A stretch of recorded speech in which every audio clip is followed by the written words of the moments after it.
दोस्तों, क्या आपको तैरना आता है?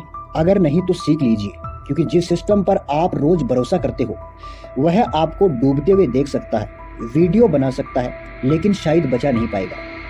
नमस्कार दोस्तों, मैं हूं राजेंद्र कुमार। दरअसल ये कहानी है एक घने कोहरे की। रात के करीब 12 बजे नोएडा का सेक्टर 150, एक रईस इलाका, एक हाईटेक सिटी का, जहां का 27 साल का एक सॉफ्टवेयर इंजीनियर जिसका नाम है युवराज मेहता। दिन भर कोड लिखने वाला ये लड़का अपनी मारुति ग्रांड विटारा से घर लौट रहा था, लेकिन रास्ते में एक मोड़ था, अंधा मोड़। न कोई वहां पर स्ट्रीट लाइट, न कोई बैरिकेड और न ही कोई चेतावनी बोर्ड। और उसी मोड़ पर एक अंडर कंस्ट्रक्शन साइट, जहां बिल्डर और अथॉरिटी की लड़ाई में सालों से खुला छोड़ा गया 30 फीट गहरा पानी से भरा गड्ढा।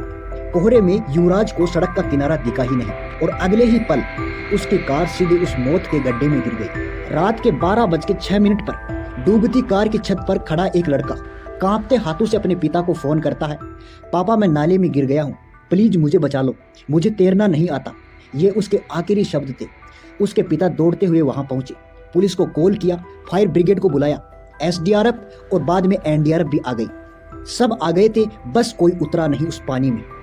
युवराज ठंडे गंदे पानी में अपनी कार की छत पर खड़ा था, मोबाइल की टॉर्च जलाकर लोकेशन दिखाने की कोशिश कर रहा था। एक तरफ बेटा रो रहा था, पापा मुझे बचा लो।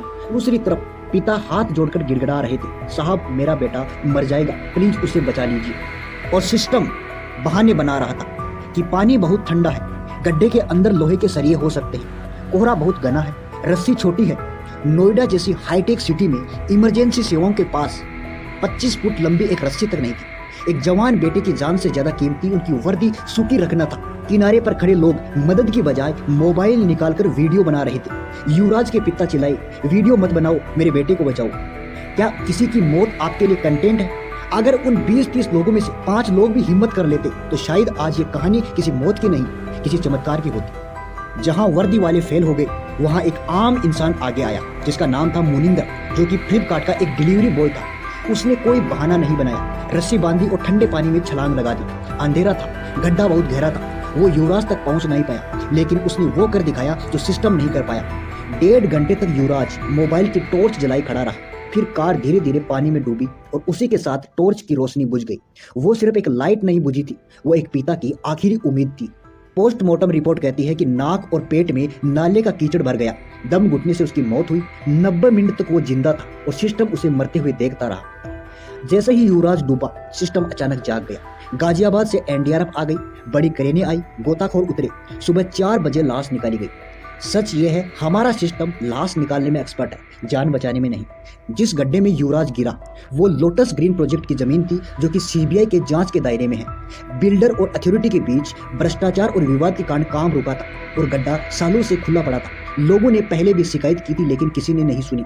हादसे के बाद कुछ अधिकारी सस्पेंड हुए, CEO का तबादला हो गया। क्या सस्पेंड करने से उस माँ बाप का बेटा वापस आ जाएगा? कुछ दिन शोर होगा, फिर सब भूल जाएंगे और अगला युवराज किसी और शहर में मरेगा। आज युवराज मरा है, कल कोई और मरेगा।